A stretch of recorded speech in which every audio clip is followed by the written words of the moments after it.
అమ్మ అమ్మ అయ్యా అయ్యా ఇంకా లేవలేదా?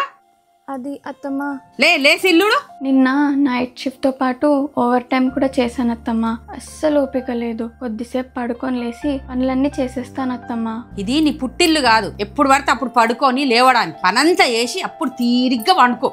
సరే అత్తమ్మ. పనులన్నీ అయిపోయాయి అత్తమ్మ. స్టవ్ మీద రైస్ కూడా పెట్టేశాను. మీరు కొంచెం కూర వండేస్తారా అత్తమ్మ? నాకు నడుము నొప్పి ఉందమ్మా. నువ్వు ఎలాగో తినలేదు కదా, కూర వండేసి తినేసి పెళ్లి పడుకో. సరే అత్తమ్మ. ఏంద్రా నీ పిల్లం ఒక్క పని చేస్తలేదు, ఏమన్నా అంటే జాబ్ వల్ల కుదురుతలేదు అని అంటుంది. దాని జీతంతోనే మన ఇల్లు నడుస్తుంది అనుకుంటుందా? అట్లా కాదమ్మా, తనకు నిజంగానే ఆఫీస్ వర్క్ ఎక్కువైంది. అంతేలేరా, నీ పిల్లం చెప్పిన మాటలే వింటావు.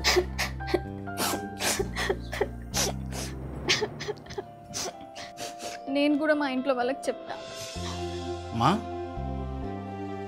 మావయ్య, ఇంట్లో చెప్పడం వల్ల గొడవలు పెరుగుతాయి గానీ ఆగిపోవు కదమ్మా. మరి ఏం చేయను మావయ్య, నా వల్ల అస్సలు అవ్వట్లేదు. కొంచెం ఓపిక తెచ్చుకొని తన దగ్గరికి వెళ్ళి ప్రేమతో మాట్లాడమ్మా. నీలో ఉన్న బాధ ఏంటో చెప్పు, తను అర్థం చేసుకుంటుంది. నన్ను నమ్మమ్మా, తప్పకుండా అర్థం చేసుకుంటుంది. అత్తమ్మ, చాలా మంది ఆడపిల్లలకి వాళ్ళ అత్తలతో ఏదో గొడవ అవుతూనే ఉంటుంది. వాళ్ళతో ఒక్కసారి ప్రేమగా మాట్లాడండి, మీ బాధను పంచుకోండి. తప్పకుండా వాళ్ళు మారతారు.